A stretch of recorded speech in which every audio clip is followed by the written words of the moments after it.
Hello. Hi, Dr. Moya. Hi. Hey, how's everyone doing? Good to see you. Good, good. How Good. are Thank you you? so much for joining. Oh, my pleasure. Thanks, Annalyn. Hi, Monique. Hi.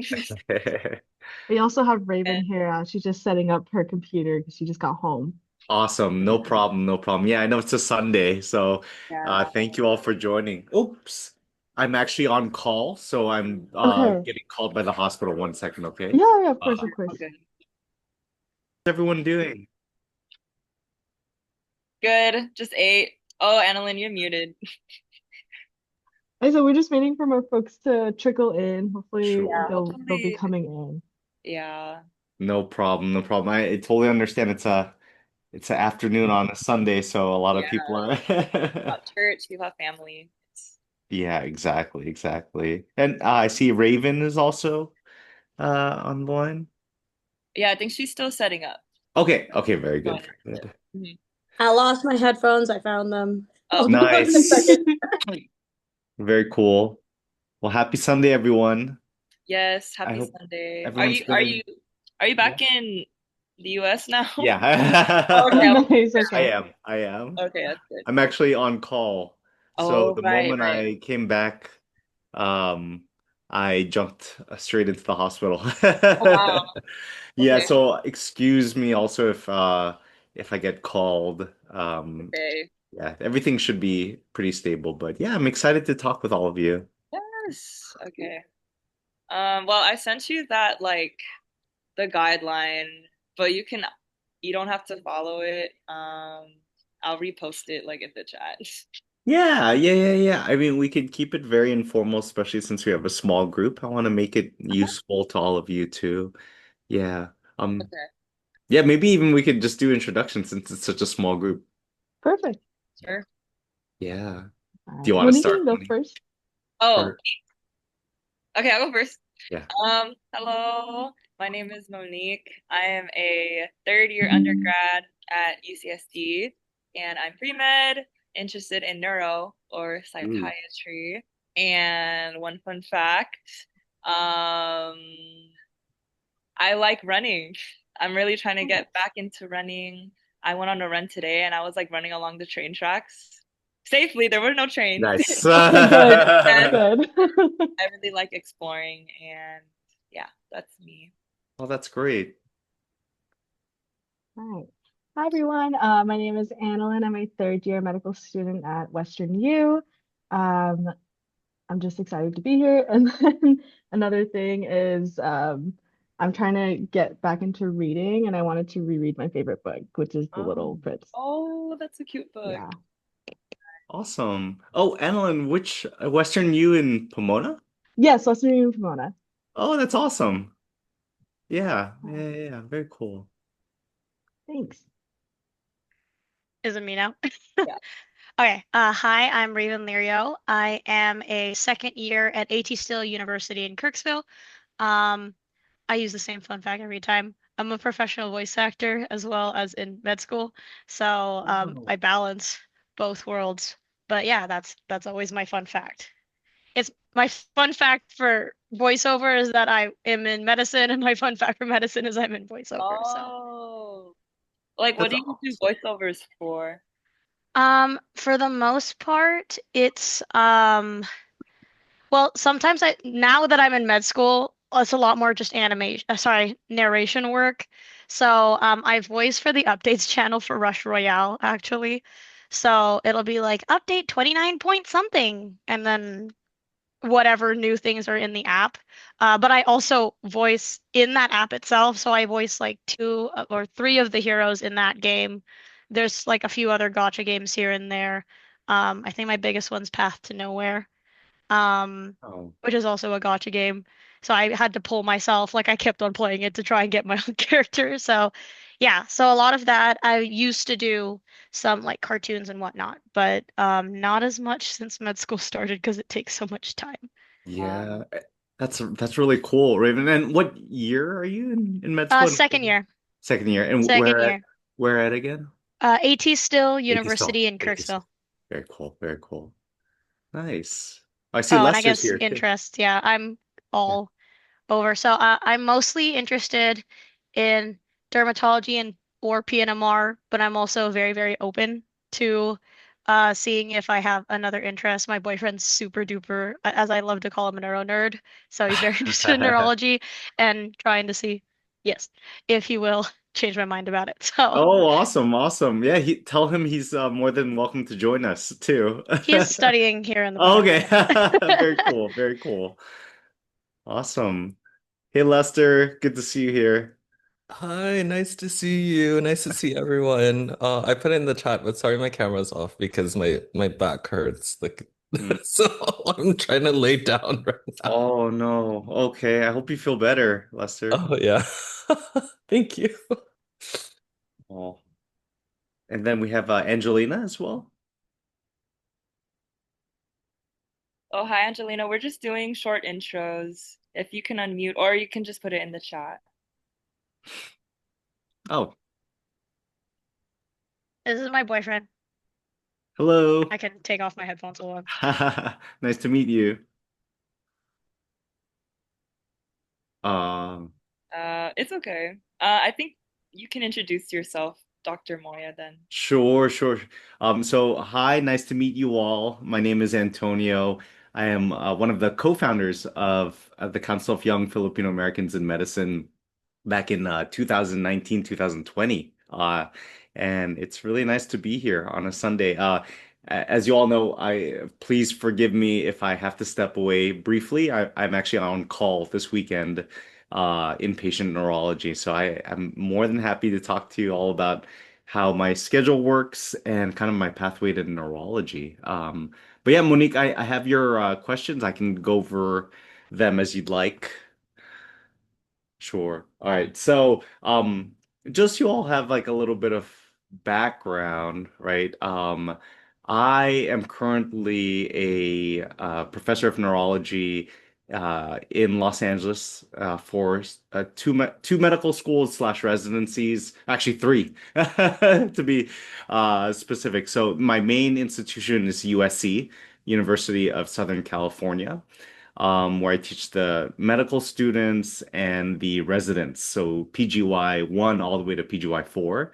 I also teach the Harbor UCLA Neurology Residency Program.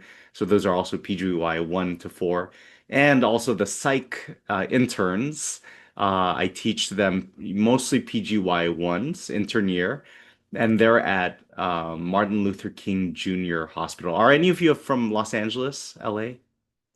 Nobody. Oh, Monique knows all of these institutions though. So, all of these places are LA County. So I work for the county hospital, but I am a academic neurologist that works in a county system. So it's kind of like a marriage of both like academic and also government work. And I have my hands in a lot of different things. So just so you all know, kind of like my story going into neurology, I was born in the Philippines, but was raised in Southern California. So I left the Philippines when I was 2 and grew up in Southern California.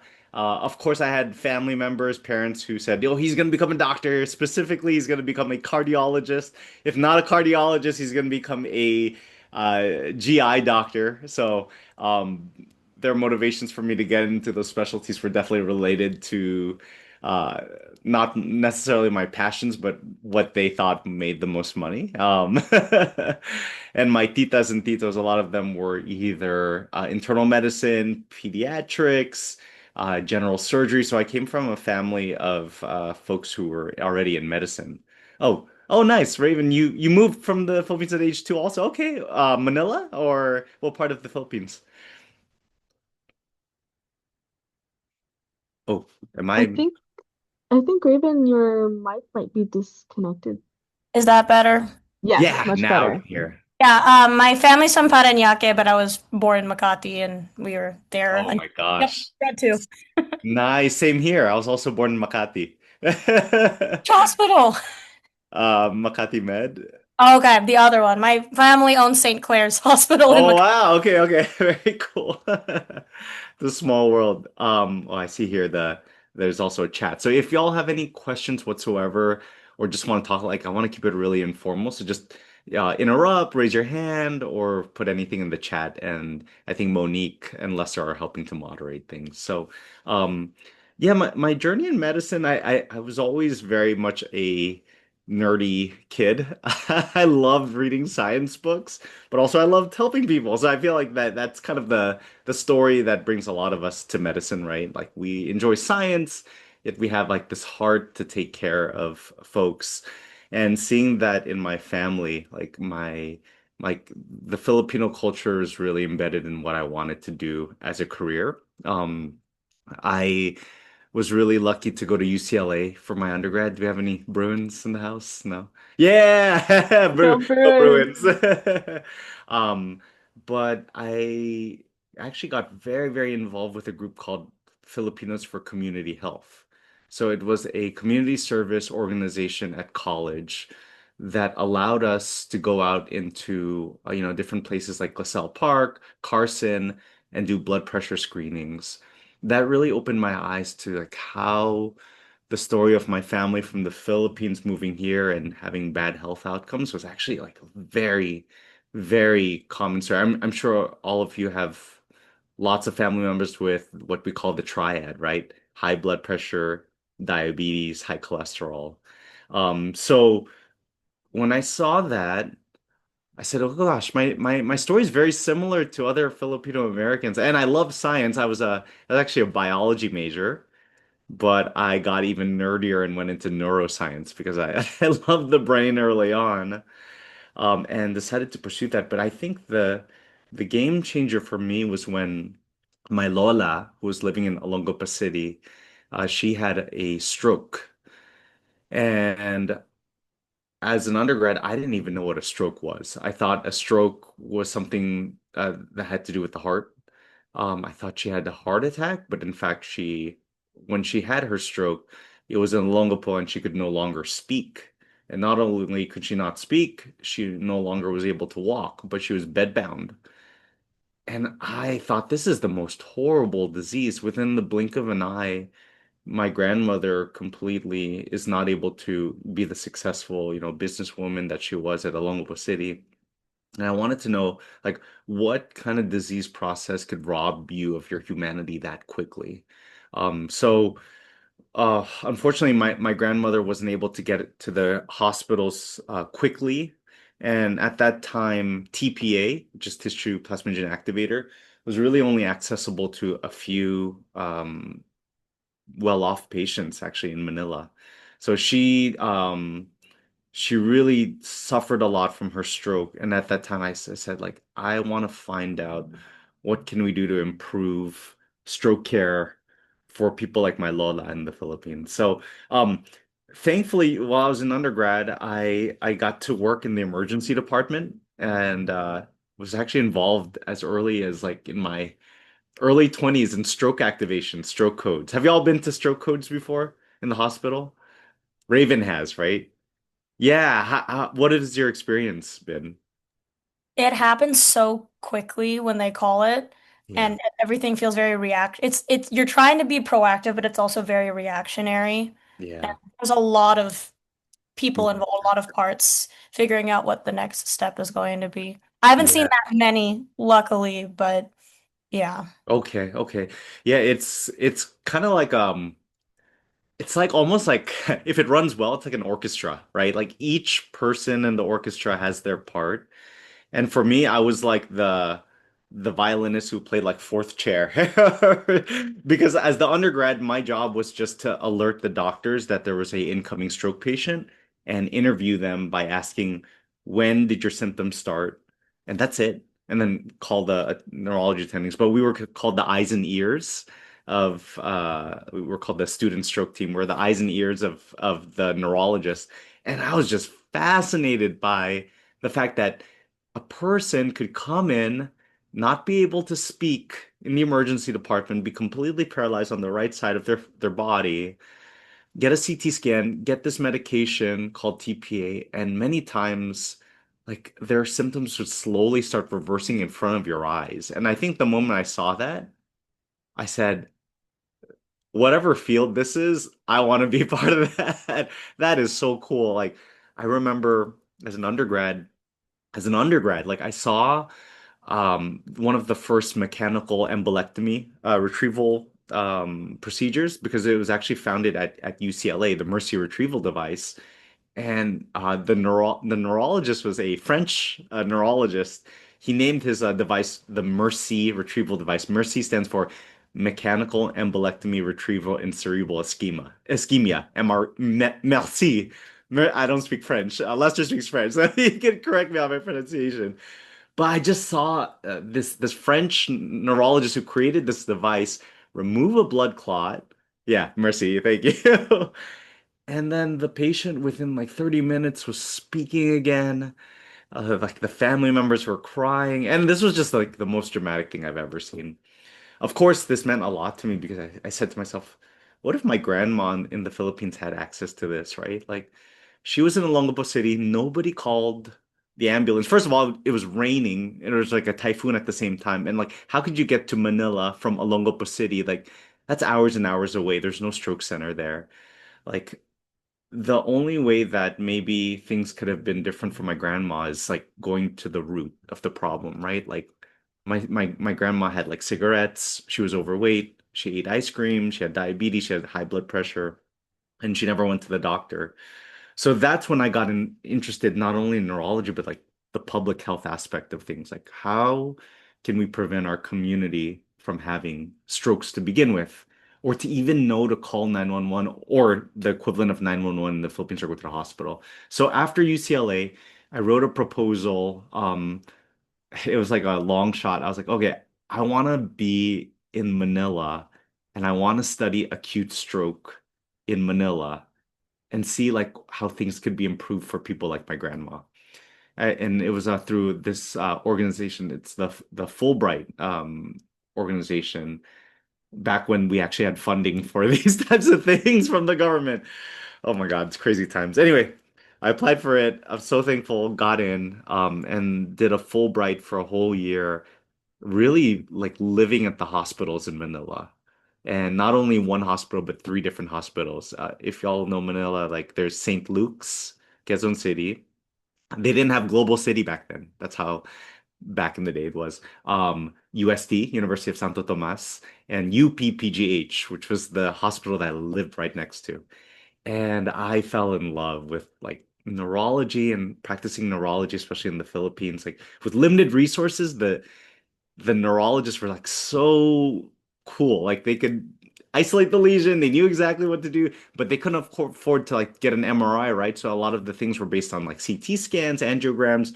And when that happened, I was like, I think I found the field that I want to do. I want to keep open-minded. Like I know like Raven, Anlin, you're all in medical school and you're like trying to figure it out. So I was the same way. I was like, neurology is super cool, but I'm going to keep open-minded. So anyway, but seeing all of that and being able to travel all throughout not only Luzon, but I traveled to Cebu, traveled to Davao, met other neurologists there. I said, "Oh, I think these people are my people. Like they're nerdy and they love looking at imaging, which is great, and they love localization. So I think I want to do this. So anyway, finished the Fulbright, and then I did medical school at UCSF.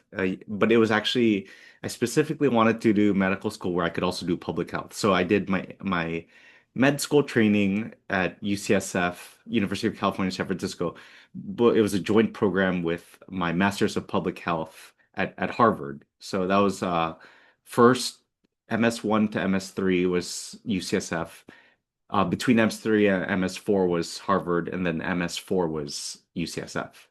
And during that time in San Francisco, um, fell in love with neurology more. I did a lot of internal medicine, and I love PM&R too. Did you mention PM&R, Raven? I Yeah. really was like torn between PM&R and neurology, which a lot of neurologists are like they love. So you can go PM&R and go more neuro based. So there's a lot of pathways in neurology, but long story short, I spent a year in Boston studying under one of my mentors who was Filipino, Dr. Leo Selly, and he was a intensivist. And I think the big thing that I hope all of you can find is find a mentor that really believes in your dreams. Because I told him, I love neurology, but I also love public health and community health. He's like, wait, do it. Like, don't let anyone stop you. Just do it. Like I said, but no one's done it really. None of my mentors at UCS have like talk about that much, like Filipino health. And like being a neurologist and talking about Filipino health, like I haven't met any neurologists do that. It's like, then start it. Like do it. Like, make friends, create an organization. So I said, fine, I'll do that. And as you all know, while I was at Harvard, I met my best friend and brother, Angelico Razon, who's the other co-founder of CFAM. And that's when we also said, like, hey, like, there's only three of us Filipinos here. Dr. Neil Winkun is also the other one, who's also one of the manongs of CFAM. I said, like, can we all help each other, like, uplift each other in becoming doctors, right? Because it's so challenging. There's not a lot of other Filipino Americans who we see going into passive leadership medicine. So, during that time, the whole idea of CFAM was still marinating, but I couldn't do that. I couldn't make an organization like while I was a med student, so I got into residency. I struggled so hard about PM&R because I loved PM&R so much. Um, but one of my mentors ultimately told me, Antonio, like go to the library, pick up I was interested in cardiology too because of the brainwashing when I was a kid. So he said, okay, get all the cardiology journals, get all the PM&R journals, get all the neurology journals, have like a stack of like 10 of them, like bring them to your library and then just like look at them and like read them as like and see which ones you actually like which ones could you imagine yourself reading like for fun. And then I realized, oh, this is like no brainer that it's it was neurology. I loved all the neurology publications, so I was like, okay, I'm gonna do it. Now my pathway in med school was I'm sure it's you all know this struggle, like med school is tough, right?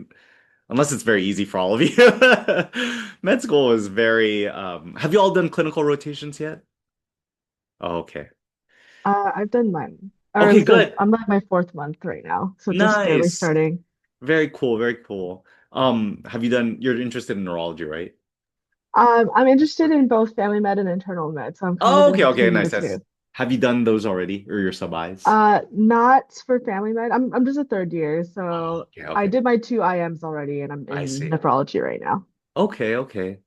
Well, I was not the best medical student. In fact, I really felt like I didn't know the hidden curriculum, like how to present. And a lot of times, like I don't know if it was like just nervousness, but I would fumble in my presentations in my first two rotations. I remember just thinking like I would talk to my friends and say, "Oh, I don't think I'm meant to do this. I'm so bad. I'm horrible." We would go to the roof of my like apartment and like we would just look at the sky and be like, "Oh, how can we get through med school? It's so hard." Little did I know that I would get harder, but it also like you grow, right? You go through the process. In spite of that, I really found mentors that believed in me, right?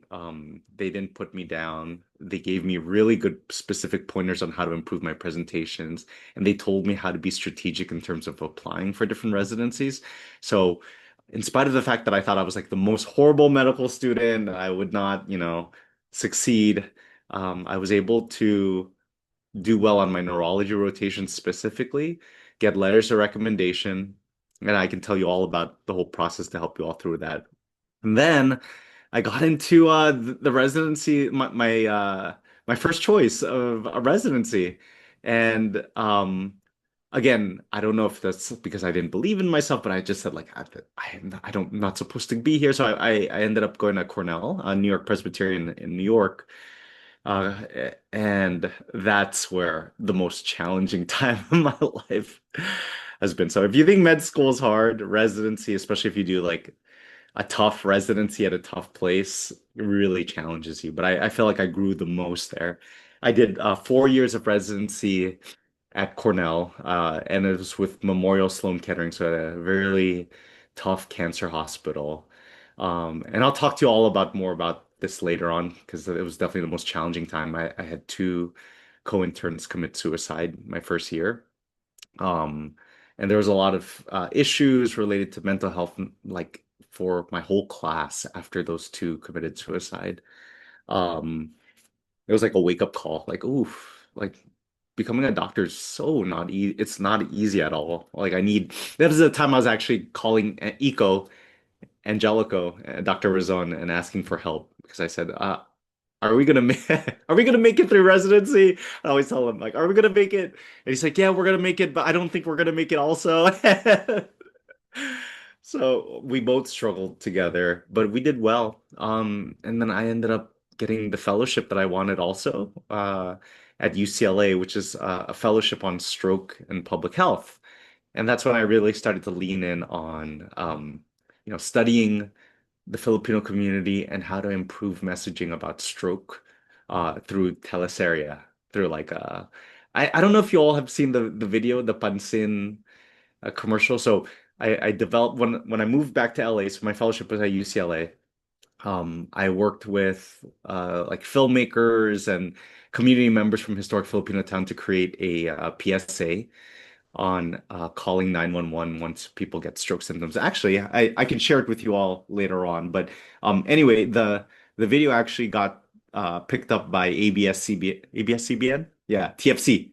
And it was shown all throughout the holiday season, December 2019. So I think it had about like 4 million plus viewers. So all the nurses at my hospital like saw it and they're like, "Hey, Doc Moya, like I saw you on TFC." Because I like do the ending part where I talk about stroke, but it was my dream like to do something related to public health and stroke and something for the Filipino community. And during that time, that's when I was very lucky to be able to found CFAM, the Council of Young Filipino Americans in Medicine, and now it's just grown so big. And then from there, I became an attending, and I've been at my job for the last, gosh, 6 years at Rancho Los Amigos.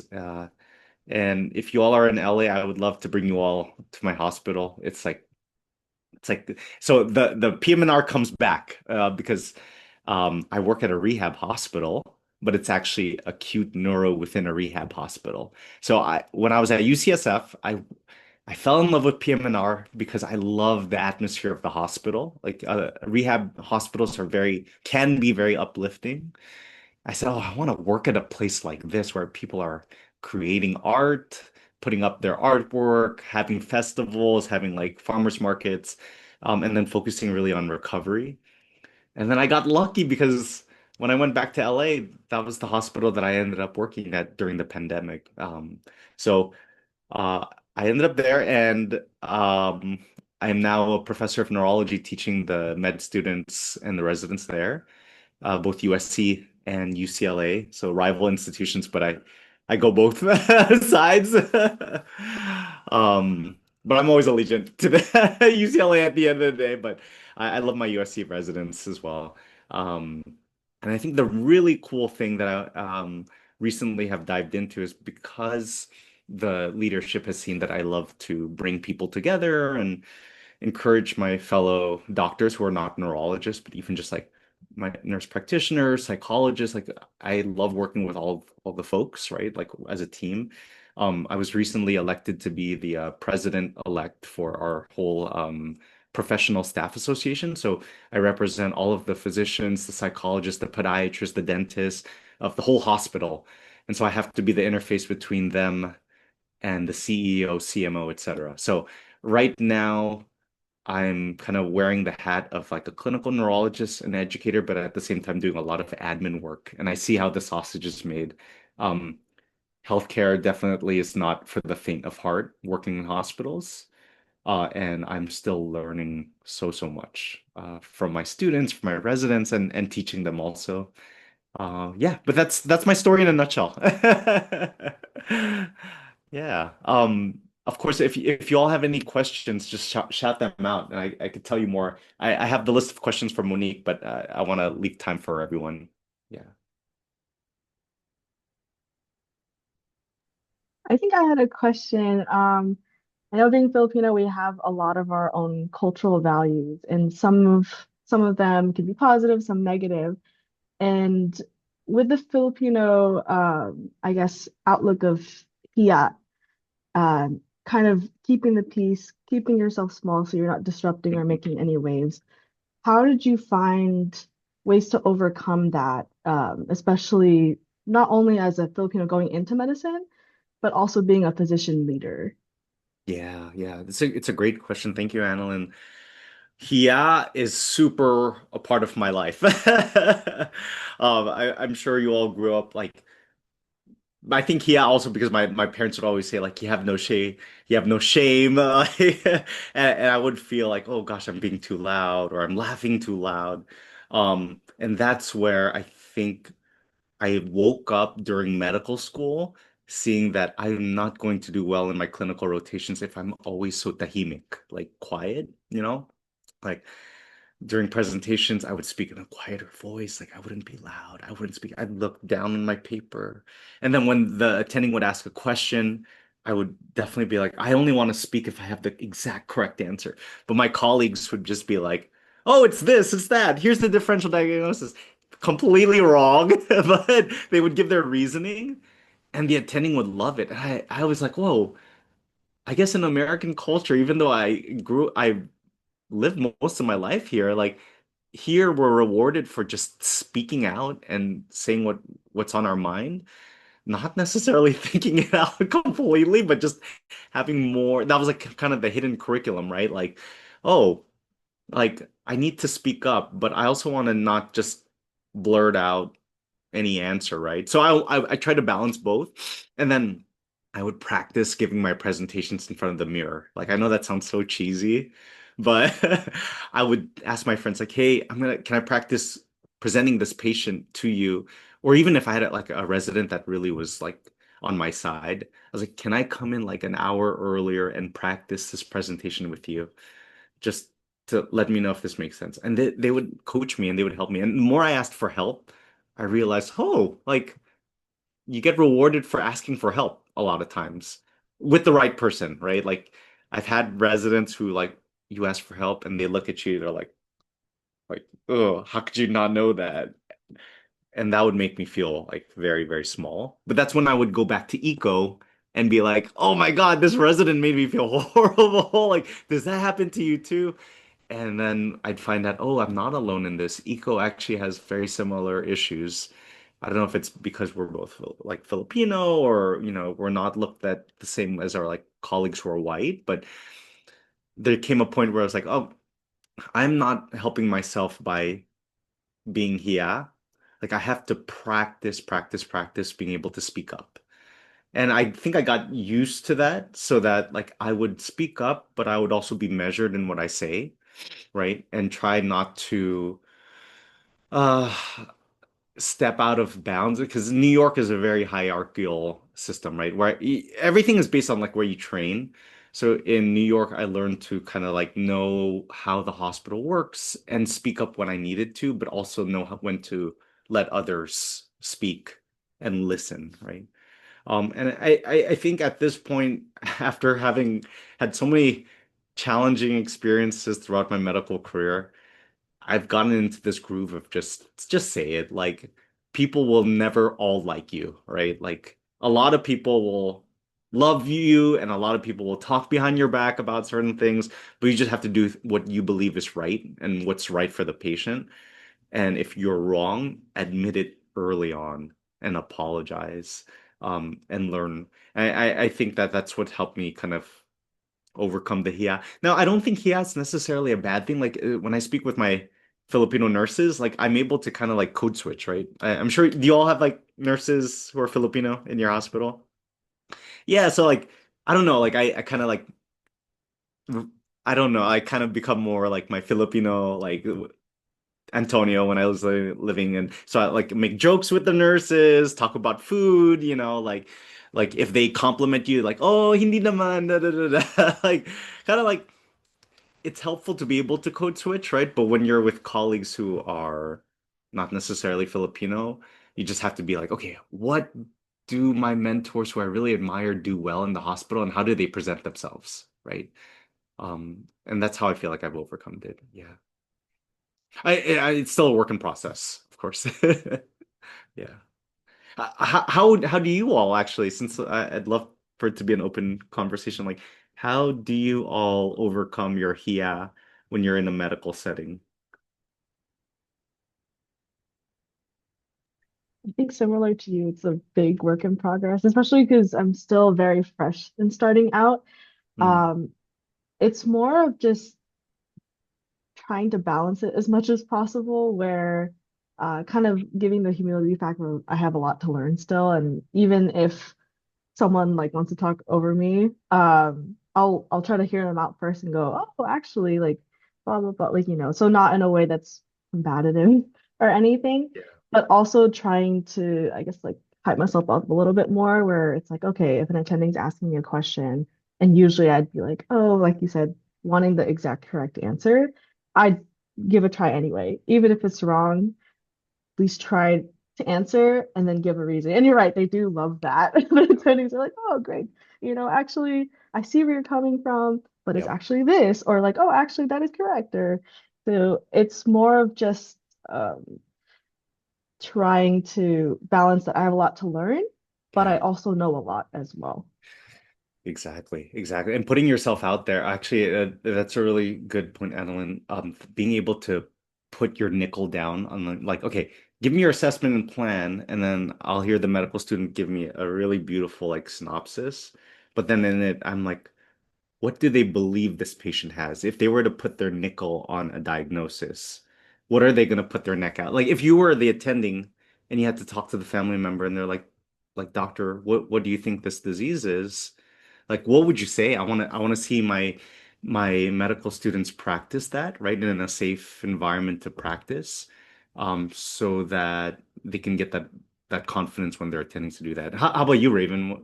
Do you have any challenges with yeah or things like that?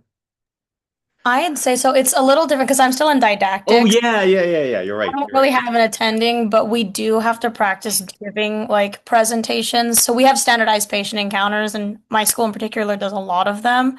And Mm, I think it takes just a lot of practice. yeah. On the plus side, I'm very fortunate that I have like a Filipino mom who was very much like trying to break that standard because she did her residency training in New York. So she's Ah. very, very like she like I am pimped by my mom every time I call Ah. her. She knows what unit I'm in. I better believe I'm going to get pimped on. And she's like, why don't you know this? You need to get this down. So Yeah, I yeah, feel like that almost helps a little bit because I'm more intimidated of my mom than I'm yeah. intimidated of attendings at this point. So I think that helps a lot, but it's hard because I'm definitely a student that if I don't know the answer, I will like shrink to the back and not say anything because Yeah. I really hate being wrong, and that's just a Yeah. personal um part of, I mean, any med student really wants to be correct, but in Of particular, course. if I can't say it with confidence, I just kind of hold and not say it at all. But I recognize exactly what Annalyn is saying is that it's a learning process and I will learn from making the Yeah. mistake. It's just Yeah. hard to overcome the I don't want to embarrass myself and be like completely and totally off and then think that maybe I didn't study hard enough and it's going to show that everyone's going to think that. So I definitely think it comes up a lot even within didactics. Anytime like professors ask questions in class, I will never be the one to speak up. So, Yeah, yeah. I hear you. It's scary, right? Like when you all talk about that, like I flash back to my med school days. It really feel like yesterday. Like, oh, like I don't know. I'm gonna be quiet or let's see what everyone else says first before speaking up. But try being the first person and see how that feels. Like, oh, that wasn't so bad. And like, yeah, I think you all are in a different era of learning in which like now you have access to it's not fully reliable, but I don't know if y'all have heard of like open evidence. Like yeah, of course, yeah. So even Monique and she's an undergrad. Like that's amazing that like you have access to like, okay, give me all the trials related to like dual antiplatelet therapy in a stroke patient that's coming in or with TIA. Like you have access to all of this information so readily available. And I'll be honest, like the older attendings don't know about this stuff yet. I actually had to teach my colleagues about open evidence. So if you're able to cite literature or give the evidence by like studying and then using it as an effective tool, like please do that. Because back in my day, like I feel like which trial was that? Like Googling and but it like kind of like gives you all that information pretty easily. Um, It definitely is okay to be wrong because I tell my med students all the time, like there's a possibility that my diagnosis is wrong. And that's actually very common in medicine, right? Like we're human, but we get as much data as possible, but we have to be able to tell our patients this is truly what we believe, right, based on the available data, but we could be wrong, but we're going to gather more data, right? So that having that kind of humility is very helpful in medicine because you're just being truthful, right? Um, yeah. Okay, cool. How about you, Monique? Lester, is there any situations right now where he kind of plays a big role or obstacle or even something helpful, right? Yeah. I mean, I'm not exactly in med school, but that that also can be kind of related. Like when I'm in class and there's like 300 something people, I'm not the Yeah. first to like raise my hand and be like, "Oh, that's the," I also get scared, but I feel like in my third year of undergrad, now I feel less embarrassed to be wrong. It's something I had to learn like over time, but Mm. I'm definitely much more confident to ask a stupid question in office hours and be judged. I'm just like, I don't know the answer, so I'm gonna ask, and you can judge me however you want. I don't know Oh, you. there you go. Yeah, I mean, um, it was definitely something to learn. I don't do it all the time. Like I'm also still learning, but also I do sometimes feel the Kia, like when I'm like shadowing as well, like for example in the hospital and I don't really know what's going on. I don't know like medical terminology, resident. I just nod and I'm just like, I'll pretend I know what that means, or like give me a couple years and I'll learn what that means. But I know that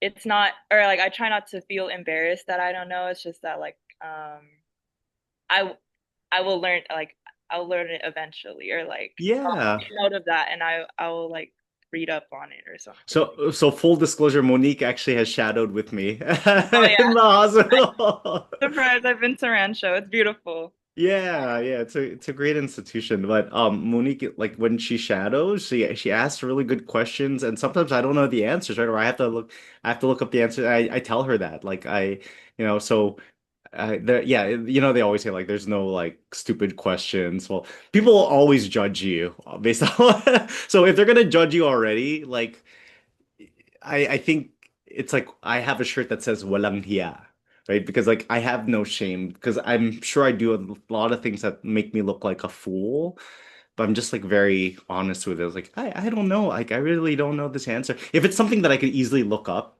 So if you have an attending that says like, "Oh, I don't know, but why don't you look that up?" For me, that's like maybe like a slightly like passive aggressive like why are you asking me this, like you should know this kind of thing. Like it's not a nice way to do things, but um just be careful with who you ask questions to, right? Because some attendings are very high stressed and they're trying to deal with a lot of things at the same time, and maybe they're not trying to be rude, but the more med students present to us attendings like what you know and what you've researched before, and the more insightful the questions are, then we do a double take. We're like, oh, the med student's asking about like this certain thing that really shows their thought process in their question, rather than like, what's the number for the operator? Or like how do you call pharmacy? Like that kind of question is like level point 5. You want to be able to like ask question level like 3. Like, if this patient has this surgery coming up, and I know the complications related to the surgery include this and bleeding, um, should we be delaying like or holding antiplatelets for 3 days or 7 days? Because the trials that I've looked at show this. What do you think, Dr. Moya? Then I'll just be like, whoa, like this medical student really looked up the question before even asking. And it wasn't just like a reflex, like I'm just gonna ask the attending because the attending has all the answers. They don't. We don't. We look up a lot of things ourselves. So just try to be proactive in that way. Yeah. That's part of the hidden curriculum I did not know as a medical student that I wish I knew. Um, Now, I think what advice do you have for young people in medicine? Gosh, I have so much advice. It's like endless. Um, I think one of the I'm a big believer in like taking care of yourself, right? Like if you want to become a doctor, become a doctor. If you don't want to be a doctor, it's okay to not become a doctor. If you want to be a neurologist, that's great. If you don't want to become a neurologist, that's great also. Like ultimately, I want you all to pursue the things that bring you happiness and fulfillment in life. And that's the same for medicine, right? I was telling my partner the other day, I was like, I saw this patient, I saw that patient. I was like, I felt like a med student again. I was like, I saw this really cool patient. And I just came back from vacation, but I was actually like looking forward to going back to see these patients because I was actually reading about my patients before coming back from vacation because I was excited about like taking care of them. Because they're complicated neurologically, they had complex social issues going on, and I've been on call, but I feel like I feel very happy with what with work that I did. And sometimes I'm like, oh, it sounds really corny, but it's like, oh, I can't believe I got paid to do like this is cool. I still feel that way. There are days when I don't, and I feel so exhausted, especially residency. But once you're in, I want you all to choose the medical specialty that, or general medicine or whatever you decide. Choose the thing that really makes you happy.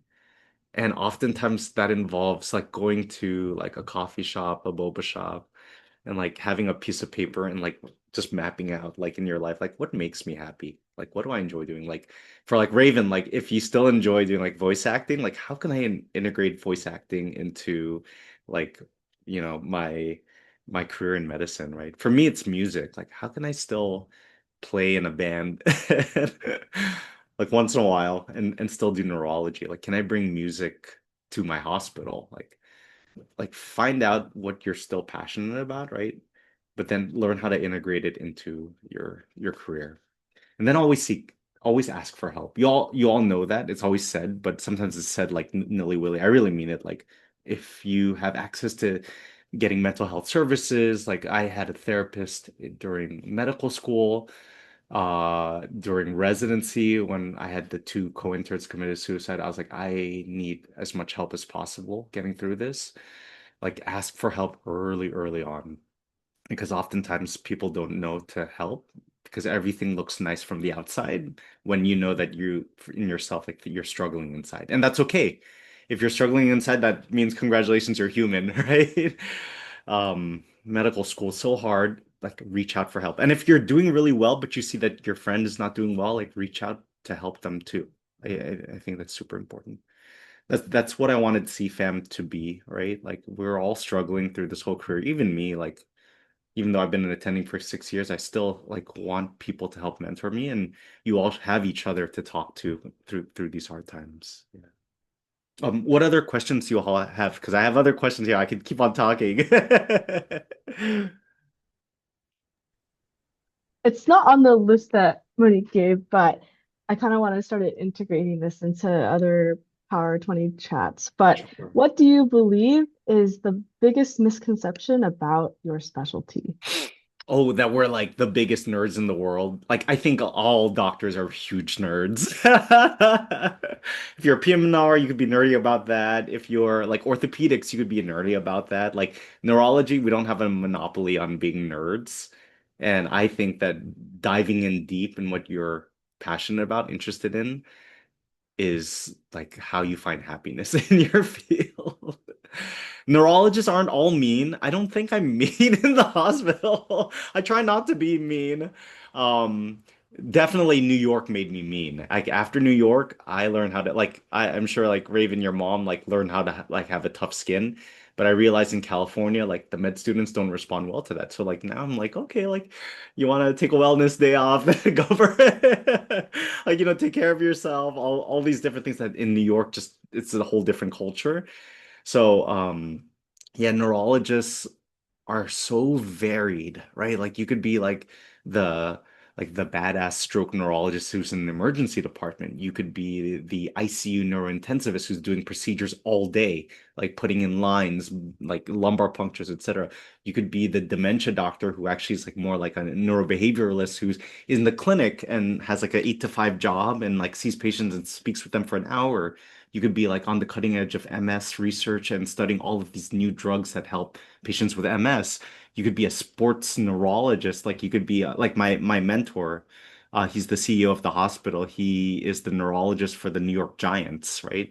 And he also used to work for like the boxing association. And he's a like he loves boxing. Like you could be a traumatic brain injury neurologist. Like neurology is so vast. So do you know Dr. Glaucoma Flecken? The ophthalmologist. Yeah, he has that really bad. It's funny. The stereotype of the neurologist is like the glass, and he has like a hammer and everything. You definitely have that, but I see more and more like neurology opens up like all kinds of folks, like the artistic folks, the folks who love the basic science, people who want to do leadership. Like I love doing leadership related stuff, and you don't typically think of a neurologist as like wanting to be like hospital leadership, right? Or like talking to a lot of people, more of the politics thing. So, neurology is so vast. And if any of you are interested in it, I really am happy to help guide you in that process. Yeah. My boyfriend had to leave for Ah, cheerleader practice. oh, for what practice? Cheerleader practice. Nice. We have a powder puff football game. That's what I was coming back from, is I'm on the football team. I agreed Awesome. he would be a cheerleader. But he That's wanted me cool. to ask, and he'll watch the recording afterward, Sure, but sure. if because he's interested in neurology and policy explicitly, so how did Ah, you get perfect. into that realm, and what policies and whatnot have you been involved in, and kind of like Yeah. what's the pathway into that? Because he has a Yeah. minor in public health, so he's very interested in both. So Okay. Very good, very good. So, I was so fortunate because there's a the American Academy. Tell him to look this up. Yeah, I'm sure he knows about this. The American Academy of Neurology, AAN.com. So, as a fellow, I applied for something called, and you could write this down for him, or you could show him the recording, the Palatucci Advocacy Leadership Forum, PALF. And so during that time, I told them I want to research, I want to advocate for Asian Pacific Islanders with regard to like stroke health. And I wrote up a proposal, and then they accepted me, and they shipped me out to San Diego for like a weekend at this really nice hotel.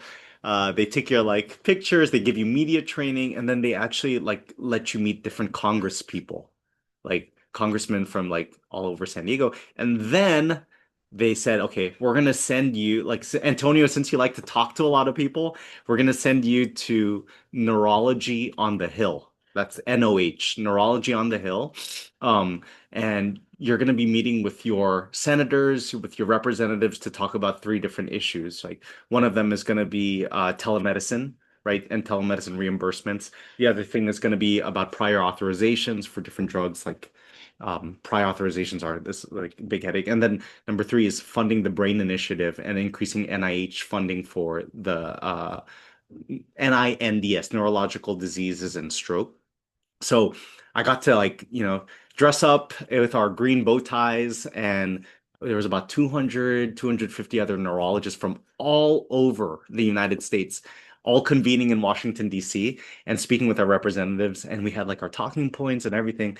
And it was amazing. So long story short, there's ways to do it. I'm happy to help. I'm happy to help him. And it's just all about like putting yourself out there and talking with the right people, right?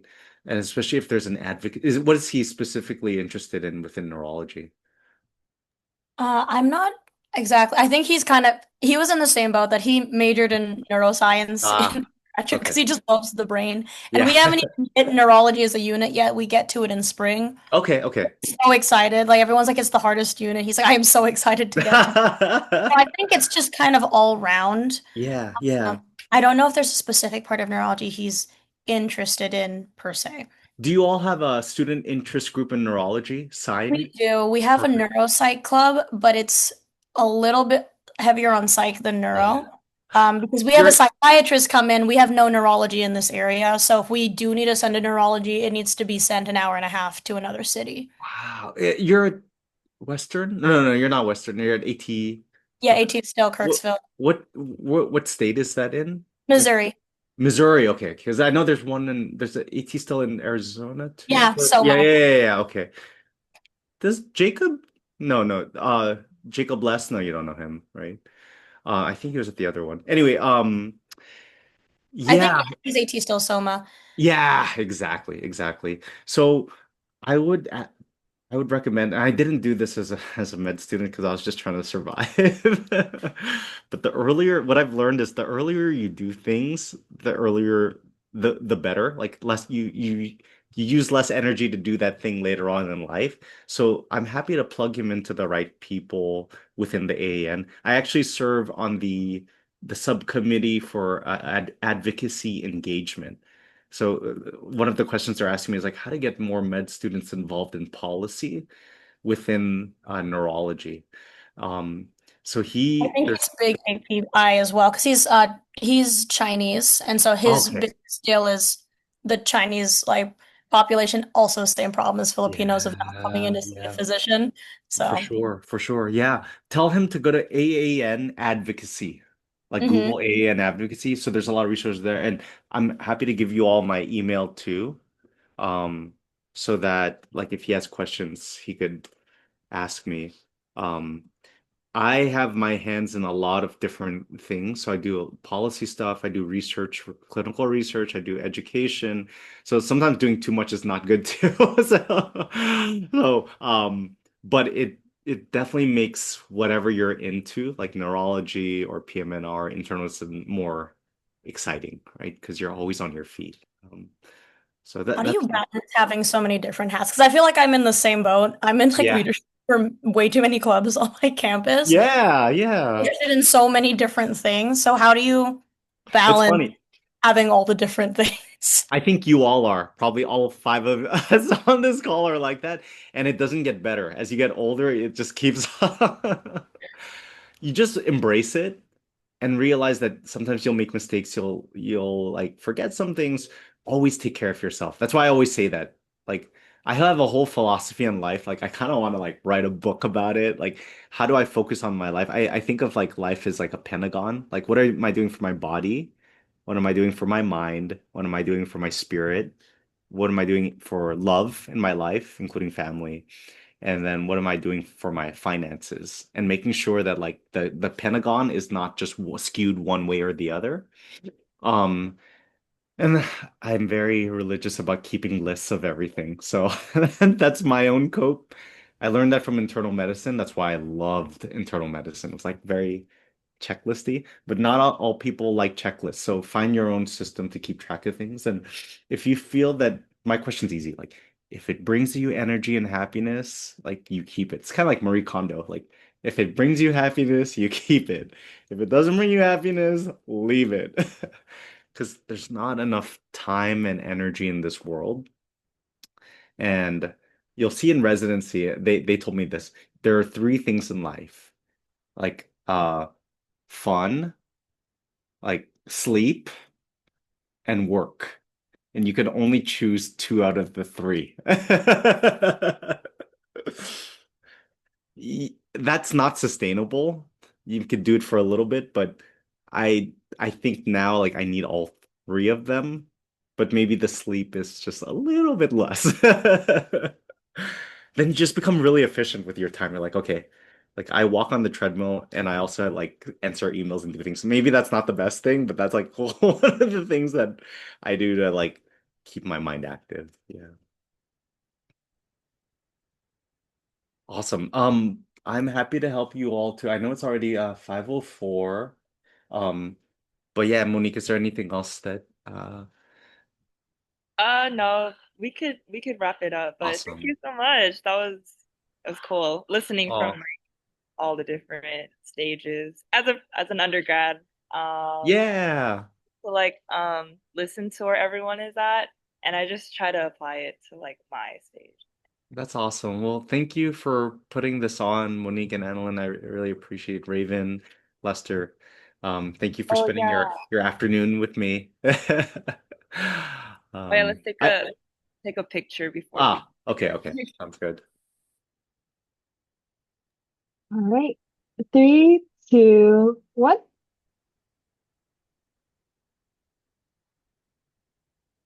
Okay, I took a couple, so hopefully that will work. But Awesome. other than that, thank you so much for coming and speaking for our Power 20.